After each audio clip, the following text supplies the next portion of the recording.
Welcome to the Startup Passport by eConsulate. Today I'm joined by Matthew Harvey, and you are the Managing Director of the Erasmus University College. Thank you for joining. Could you just tell us a little bit about yourself and the Erasmus University College as well?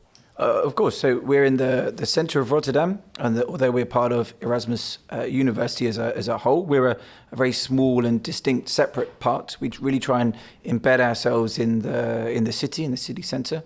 We're a liberal arts college, so we have about 600 students in total, and they learn quite a broad-based curriculum and then specialise in their second and third years by selecting a major.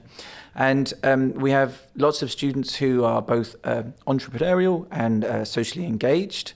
And therefore we have lots of connections across the city to institutions and businesses. And with what kind of institution and businesses do you then link up? So do you have a network that you provide your students with?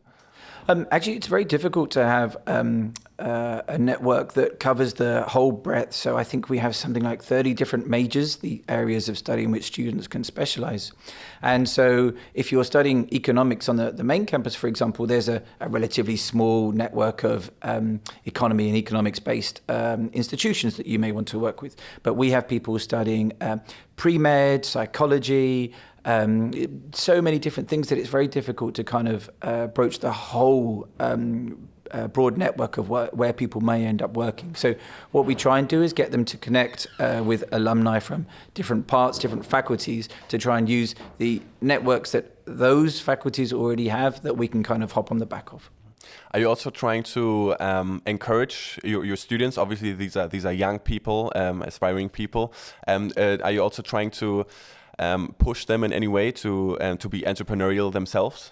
Actually, they don't need a lot of pushing to be entrepreneurial. So I think there are two things that really characterize students from Erasmus University College. They're almost always curious about everything. And in some ways, when they ask why about absolutely everything, it's wonderful and can be just occasionally slightly tiring. But what they also want to do is solve problems. And so the curiosity, I think, leads people to look around them and see the bigger picture, how things connect, or sometimes see things from different perspectives. And then that almost naturally leads into the idea that a lot of our students want to make things better or improve things. And so then that leads usually into some kind of entrepreneurship, because I think the heart of being an entrepreneur is wanting to identify a problem and solve that problem. And sometimes there's a profit for that. Sometimes there's just a benefit to to society or to the planet as a whole by solving that problem. And how would you see the role of educational institutions for entrepreneurs or for becoming entrepreneurial? Do you think they have a certain impact or something that they should do to make people entrepreneurial, to support them in that sense? That's a really great question. So again, I think there's that natural curiosity and desire to make an improvement that a lot of our students have.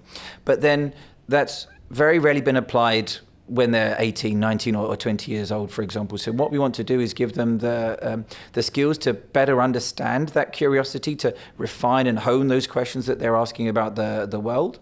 And then also, when they think of their solutions, get them to better understand what's practical, the work involved. So we have a particular project, the Engaged Citizens Honours Programme, that we had the presentations for last week, for example. And we had 3 teams that presented on their projects, and almost all of them said, we didn't realize how complicated things were or how long things would take, for example. So it's in a relatively small area, but in quite a realistic setup that people can then sometimes explore what it actually means to be an entrepreneur or to have an impact in some way. So it's really nice that we can enable them to do that here in a realistic but still kind of relatively secure, safe environment. And are you trying to have certain values that maybe the university college has, that you try to push them then to in that direction, or are they really free to go into whatever sense? Because the example you just mentioned was more of a maybe societal impact in a sense. The one of the main pillars of Erasmus University College is to make a positive societal impact. And that goes across the whole university, but I think that really has a particular resonance at Erasmus University College. We encourage our students to be critical world citizens. And I think that often means that they see the connections outside the college, outside the city, across the whole of Europe and the world, and the interactions and the collaborations and the different ways in which we're connected with other people. So when they want to make a positive societal impact, then you start to see the connections here and the ways in which actions that we take have repercussions around the world. So although the positive societal impact is a kind of Erasmian value that goes across the whole of the university, I think a lot of our students naturally and already intuitively have that as a value. So it doesn't take a lot of encouragement to kind of get them to see how they can make the world a better place. But then essentially, how much do you think does the community that they maybe have here, that they develop here, but then also generally in the city of Rotterdam play in exactly that, in having that positive societal impact? Again, that's a very good question. So networks is absolutely vital to making these things happen. So the one thing that we are very good at, I think, is encouraging and facilitating networking among our students. So they all live together in their first year, for example. All of their teaching happens in small groups here, so you get to know each other very well, and there are really strong connections.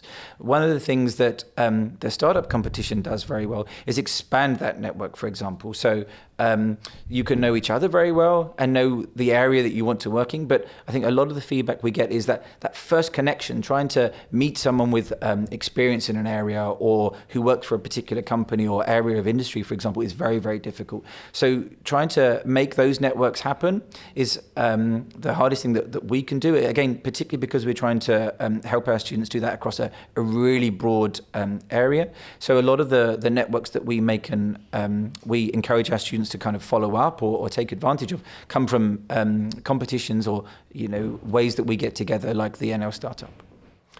Thank you very much for those insights, also from the perspective of the Erasmus University College. So Matthew Harvey, thank you very much. Thank you.